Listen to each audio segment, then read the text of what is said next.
Hello বাচ্চো, welcome to Biohack NEET প্রস্তুতির জন্য বাংলা ইউটিউব চ্যানেল। এই মুহূর্তে মধ্যপ্রদেশ হাইকোর্টের একটা আপডেট রয়েছে।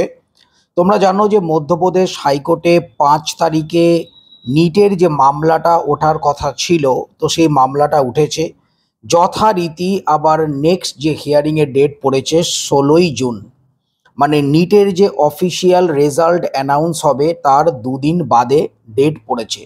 যদিও বা এর আগে মধ্যপ্রদেশ হাইকোর্ট কিন্তু নিট 2025-এর যে রেজাল্টের ওপর স্টে সেটা কিন্তু তুলে নিয়েছিল এবং বলেছিল এনটিএ চাইলে নিট 2025-এর রেজাল্ট ডিক্লেয়ার করতেই পারে, কিন্তু যে সমস্ত অ্যাফেক্টেড যে সেন্টার, তাদের যে স্টুডেন্ট প্রায় 2-2.5 হাজার স্টুডেন্টের কাছাকাছি হবে, তাদের রেজাল্ট বাদ দিয়ে অন্যদের রেজাল্ট কিন্তু দিতে পারে এনটিএ।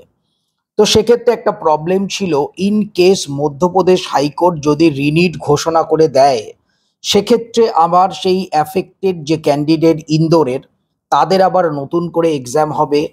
তাদের আবার এক্সাম নেওয়ার পর তাদের আবার রেজাল্ট যদি বেরোয়, তো সেই রেজাল্টের সঙ্গে এখন এনটিএ যদি রেজাল্ট 14 তারিখে ঘোষণা করে দেয়, সেই রেজাল্ট মিসম্যাচ হয়ে যাবে। আবার এনটিএকে নতুন করে রেজাল্ট আপডেট বা নতুন করে রেজাল্ট বার করতে হবে। আমরা দেখেছিলাম নিট 2024-এর ক্ষেত্রে 3বার রেজাল্ট বেরিয়ে, প্রথমে রেজাল্ট নর্মালি বেরোলো, তারপর 1568 জনের রিনিট করিয়ে রেজাল্ট দ্বিতীয়বার বেরোলো, এবং তৃতীয়বার সুপ্রিম কোর্ট ফিজিক্সের একটা কোশ্চেনে দুটো অ্যান্সার ছিল, নতুন এনসিআরটিতে একরকম, পুরনো এনসিআরটিতে একরকম। তো সেই কোশ্চেনটার জন্য তৃতীয়বার মানে 3বার রেজাল্ট নিট 2024-এ বেরিয়েছে। যদি এনটিএ 14 তারিখ ঘোষিত যে রেজাল্টের ডেট রয়েছে সেই ডেটে যদি রেজাল্ট ঘোষণা করে দেয়, এবং 16 তারিখে ইন কেস মধ্যপ্রদেশ হাইকোর্ট যদি যে সমস্ত অ্যাফেক্টেড ক্যান্ডিডেট তাদের ক্ষেত্রে যদি রিনিট করতে বলে, তো সেক্ষেত্রে কিন্তু এনটিএকে আবার দ্বিতীয়বার রেজাল্ট বার করতে হবে। তো আমার যেটা পার্সোনালি মনে হয় যে এনটিএর কিন্তু একদম 16 তারিখে হিয়ারিংয়ের পরেই একবারে রেজাল্ট ঘোষণা করা উচিত। যদিও এনটিএ কিন্তু কারো কথা শোনে না, আমরা নিট 2024-এ দেখেছি। যেহেতু এনটিএর কোনো রকম শাস্তিমূলক বন্দোবস্ত করেনি সুপ্রিম কোর্ট, সুতরাং এনটিএ একটা এক্সট্রা কনফিডেন্স পেয়ে গেছে, এনটিএ যেটা করবে সেটাই কিন্তু ঠিক। সুতরাং এনটিএ বলা যায় না হয়তো 14 তারিখের আগে 12 তারিখ বা 13 তারিখে রেজাল্ট অ্যানাউন্স করতেও পারে। তো যাই হোক, আপাতত যেটা খবর যে মধ্যপ্রদেশ হাইকোর্ট কিন্তু ডেটটাকে এক্সটেন্ড করে নেক্সট হিয়ারিং রেখেছে 16 তারিখ।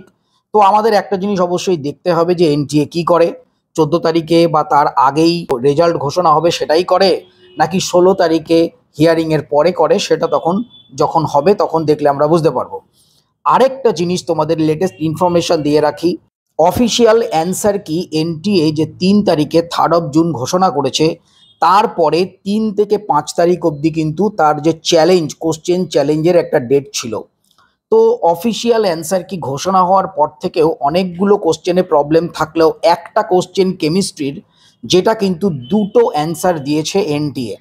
তো এই ম্যাটারটা নিয়েও কিন্তু কোর্টে একটা কেস উঠতে চলেছে।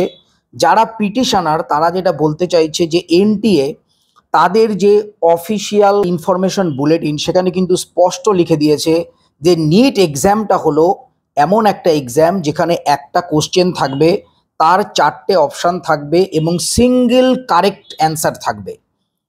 কিন্তু এনটিএ কি করেছে, আগের বছরও একই জিনিস করেছিল, এবছরও তাই করে অফিসিয়াল যে অ্যান্সার কি সেখানে কিন্তু একটা কোশ্চেনের জন্য দুটো অ্যান্সার দিয়েছে।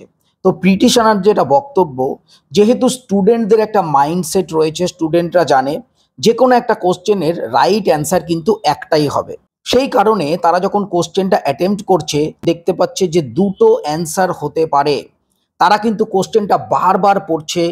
এক্ষেত্রে তাদের কিন্তু অনেকটা টাইম লস হচ্ছে, এবং তারা কিন্তু অনেকে এমনও আছে যে কোশ্চেনটা ইচ্ছা করেই ছেড়ে দিচ্ছে। তারা কিন্তু দেখছে এই কোশ্চেনটা নিশ্চয়ই কোনো গন্ডগোল আছে, তাহলে এটা ছেড়ে দিই, সেক্ষেত্রে কিন্তু তাদের লস হয়ে যাচ্ছে। এর কারণ এনটিএ যে দুটো অ্যান্সার দিয়েছে একটা কোশ্চেনের জন্য, সেই দুটো অ্যান্সারের মধ্যে যে কোনো একটা যদি কেউ দেয় তাহলে সে 4 নম্বর পাবে।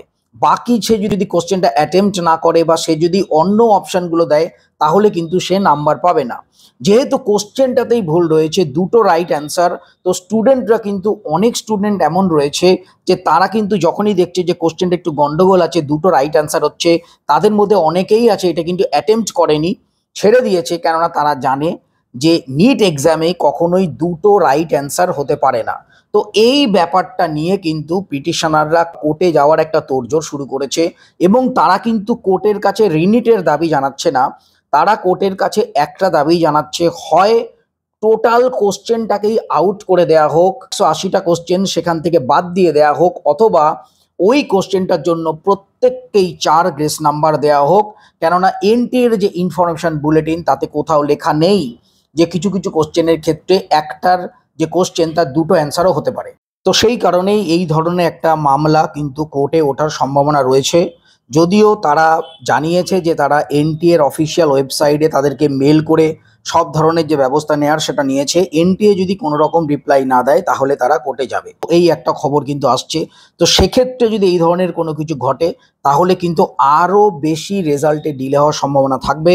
তো এই ধরনের যদি কিছু ঘটে বা এই ধরনের যদি কেস হয় অবশ্যই তোমাদের আমি জানাবো। সবাই খুব ভালো থেকো, মন দিয়ে পড়াশোনা করো, নিট 2026 কিন্তু ক্লিয়ার করতেই হবে। টাটা।